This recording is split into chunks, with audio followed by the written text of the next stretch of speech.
Praise the Lord. இந்த வேதம் வாசித்தீர்களா? கர்த்தர் யோசேப்போடு இருந்தார், அவன் காரிய சுத்தியுள்ளவனானான் என்று ஆதியாகமம் 19:2 வாசிக்கிறோம். தாவீது தேவனுடைய இருதயத்துக்கு ஏற்றனான் அப்படின்னாலே கர்த்தர் அவனோடு இருந்தார்.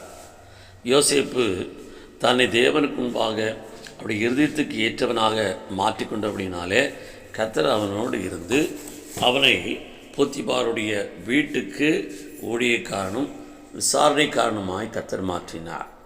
அவன் தகப்பனுக்கு கீழ்ப்படிந்தபடினாலும் சகோதரர்களை சிநேகித்தபடினாலும் பாடுகள் கஷ்டங்கள் துன்பங்கள் மத்தியிலே சகித்து கொண்டு பாவத்தினால் தன்னை கரைபடாதபடி காத்து கொண்டு அப்படின்னாலே அவன் தேவனுடைய இருதயத்துக்கு ஏற்றவனாய் காணப்பட்டான்.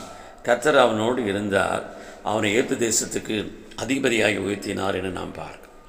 நாமும் இன்றைக்கு கற்பனையின்படி பெற்றோர்களுக்கு கீழ்ப்படிந்தவர்களாகவும் சகோதர அன்பிலே நிலைத்திருக்கிறவர்களாகவும் பாடுகளை சகித்து ஆளுகை செய்கிறவர்களாகவும் ஆத்ம மரத்தில் நம்மை தப்புவிக்கிறவர்களாக பாவத்தை விட்டு விலகினவர்களாகவும் தேவனுடைய இருதயத்துக்கு ஏற்றவர்களாய் நாம் காணப்படுவோம் என்று சொன்னால் தேவன்தாமே ஏற்றவர்களை நம்மை ஆசீர்வதித்து உயர்த்துவார். ஆமென்.